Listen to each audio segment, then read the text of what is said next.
Me voilà catholique. Me voilà catholique. Je me suis réveillée ce matin de bonne humeur.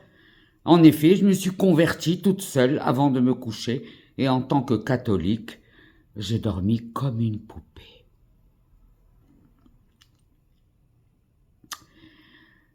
J'ai pas fait de cauchemar. Aussitôt, je me suis mis à la fenêtre et j'ai vérifié que tous ces hommes de bonne volonté dans la rue étaient mes frères. Un sentiment de puissance tranquille m'a envahi. Mais s'il vous plaît, ne le dites à personne.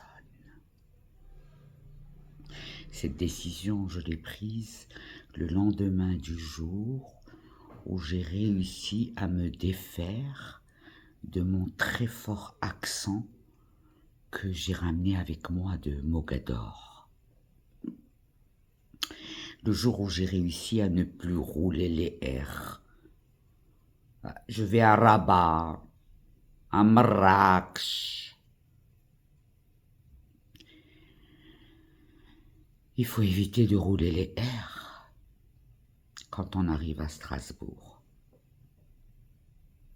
Grâce à mon cousin Michel qui m'a précédé là-bas, qui m'a fait des exercices de diction. Il fallait choisir.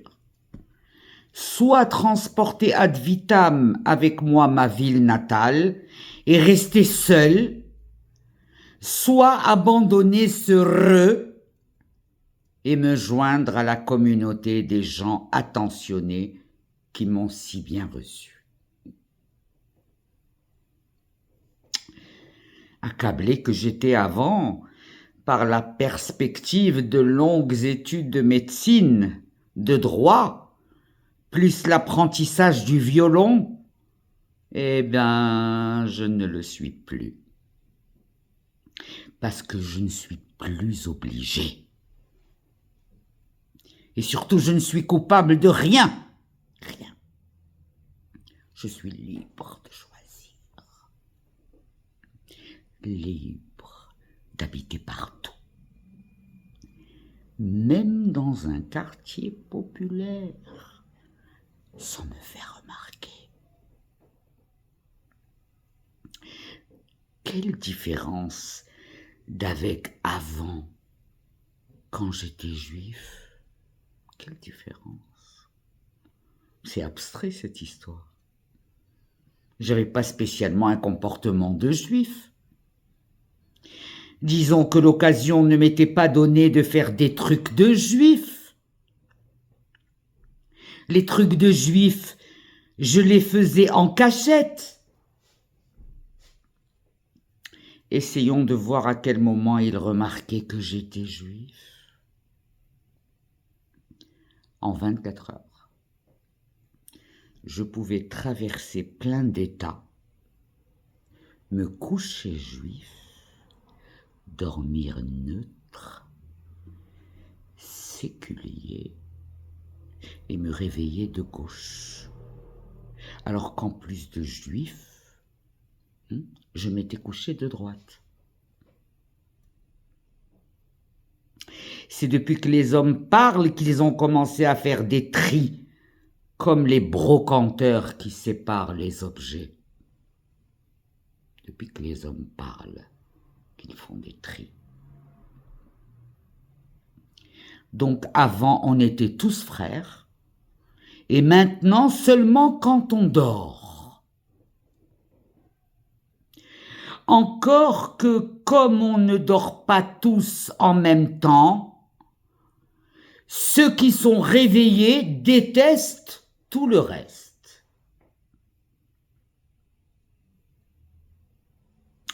Enfin, je peux tout envisager maintenant. Être agriculteur, berger, aussi, j'en ai toujours rêvé. Forcément, un berger, ça foule le terroir, tandis que les juifs l'achètent sous forme d'œuvres d'art.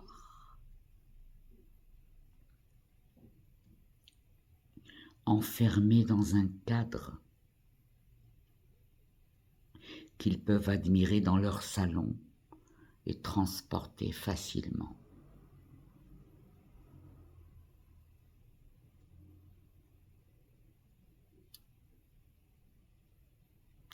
Comment sait-on qu'on est propriétaire d'une ferme?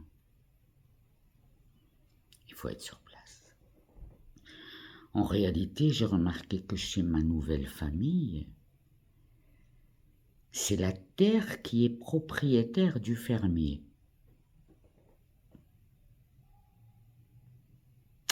C'est une idée qui me plaît, beaucoup même, ce sentiment d'appartenance. Je peux dès à présent concevoir de vivre dans un village, dans une maison avec une cheminée qui fume, d'avoir un chien, comme dans les livres qu'on nous distribuait à l'école à Mogador.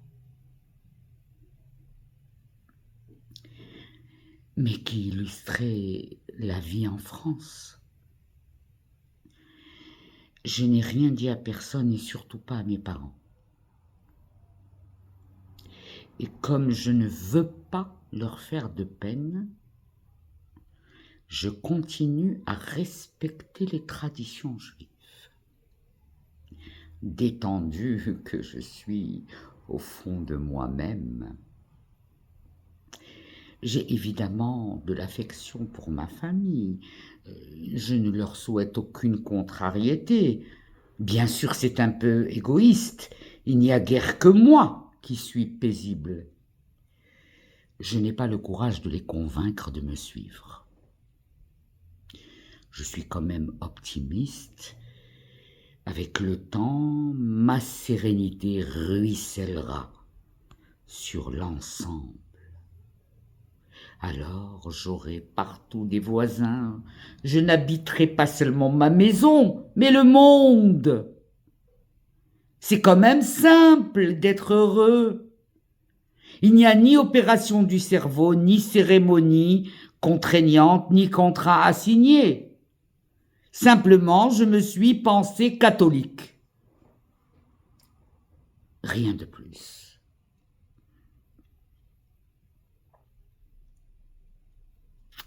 Admettons qu'on ouvre mon corps, on ne trouvera rien d'autre que des organes. Rien qui ressemble à une sensibilité quelconque. Droits de l'homme, écologie, judaïsme, amour des animaux, ni christianisme d'ailleurs. Tout bonnement, il suffit de se penser et après on est tranquille. Je vous rappelle de ne le dire à personne. J'aurais tellement aimé voir mes parents heureux comme moi. Ils sont superstitieux, voilà le problème. Comment leur expliquer que la superstition ne siège dans aucun organe? C'est peut-être injuste. Mais moi, je suis en communion avec le monde. Est-ce que je souffre quand j'observe de l'hostilité envers les Juifs? Ben oui, oui, parce que mes parents le sont encore, mais je ne le montre pas.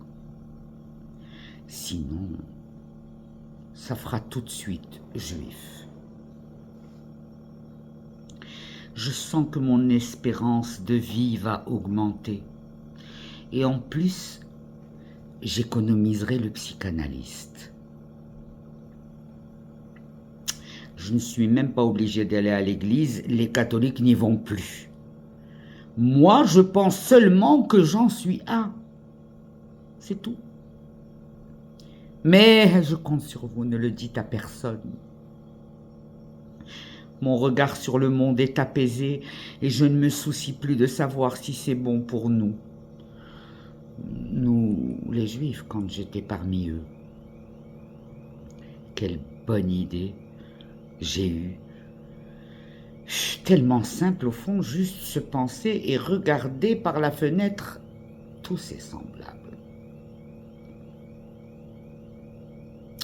Et puis alors j'aurai la liberté de ne pas réussir. Quel confort! J'irai en vacances en Auvergne, en Corrèze, parce que j'y aurai des racines et je serai facilement satisfait. Ma mère continuera à m'appeler, bien sûr, je l'appellerai aussi. En réalité, je pratiquerai le mode de vie juif, dehors, en étant catholique chez mes parents, entre autres. Je serai une sorte de marane, mais à l'envers. Je m'explique. Un marane, c'est un cochon en espagnol.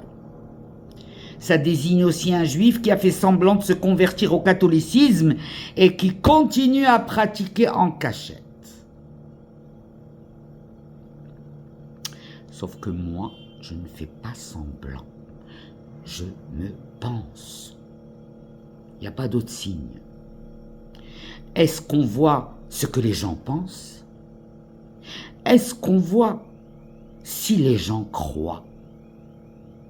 Non, bien sûr. Alors il faut juste se penser, c'est tout.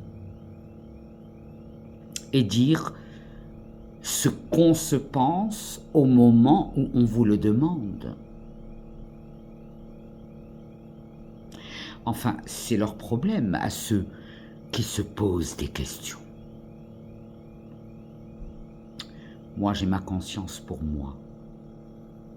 Peut-être que la vie n'est qu'une émotion. J'ai remarqué que tous les hommes qui dorment sont émouvants. Même les méchants, Non. Peut-être impriment-ils des grimaces à leur visage pour le demeurer tout le temps, les méchants, même quand ils dorment. Et dormir juif,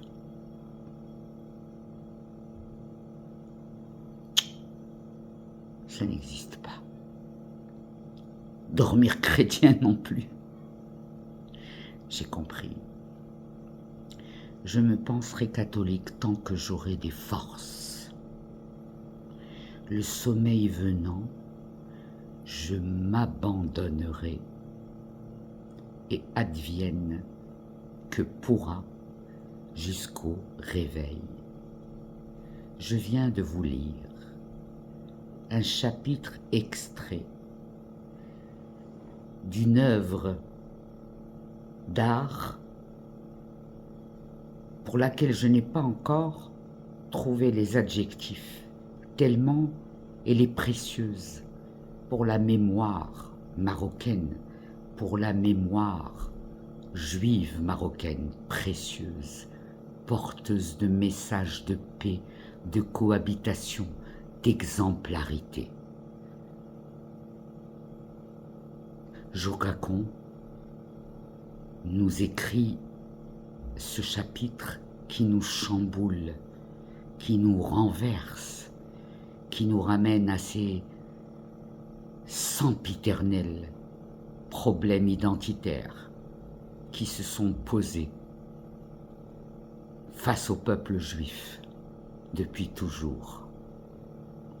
Les contes de Mogador sont édités chez les éditions Ruby, qui se trouvent au Maroc. Et les éditions Ruby vont produire les audiobooks de toutes les œuvres écrites par des écrivains juifs marocains qui ont eu la brillance de laisser un héritage aux générations à venir. Les contes de Mogador sont un héritage pour tous les enfants du Maroc qui n'auront pas compris dans quel cocon d'amour ont vécu les Marocains avant de découvrir tous les oursins qui les attendaient ailleurs que chez eux.